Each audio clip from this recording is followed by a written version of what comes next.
Hi, this is Kevin from M&E Services, and in this quick video we're going to show you how to turn your water off quickly in the case of an emergency.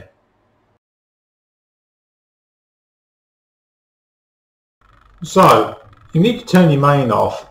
You've either sprung a leak, you need to do some maintenance, you need to change the tap washer, or whatever reason it is you need to turn your main off. Most houses have stop taps under the kitchen sink, but they might be under a floorboard, they might be in a larder, they might not have been turned for a long time.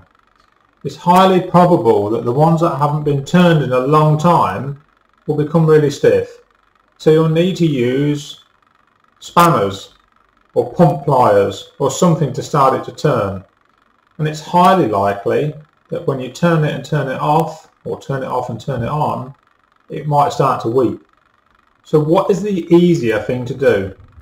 In our opinion, we always go to the boundary stopcock. So that will be found predominantly, if your house is 30 or 40 years old and newer, in the pavement. But if it's older than that, it's highly probable that it's in the garden, it could be covered over, etc. So that's where we go to first.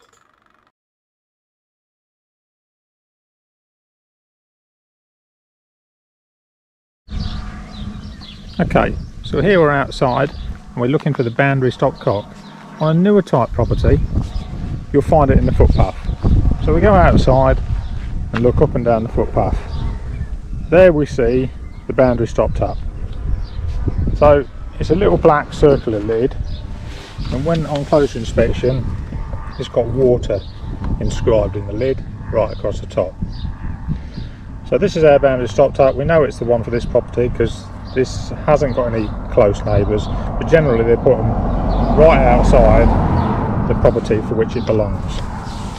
So take your screwdriver and basically go to just flip the lid off. Some will be a bit tighter than others, depends how many times they've been off.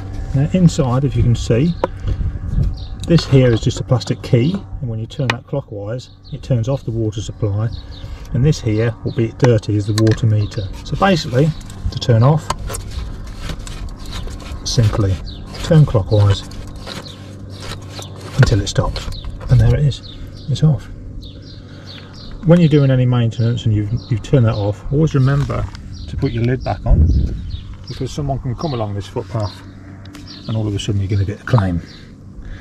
And equally, to turn it back on, anti-clockwise all the way until it stops, and generally I just turn it back very slightly clockwise, pop the lid back on, and you're done. As easy as that.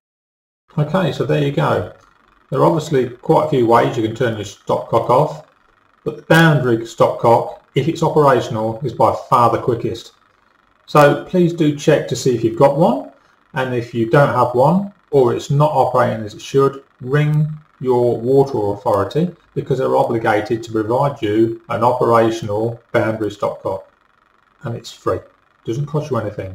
If it doesn't work, call them. We'll hope you've found this video useful, and until next time, see you soon.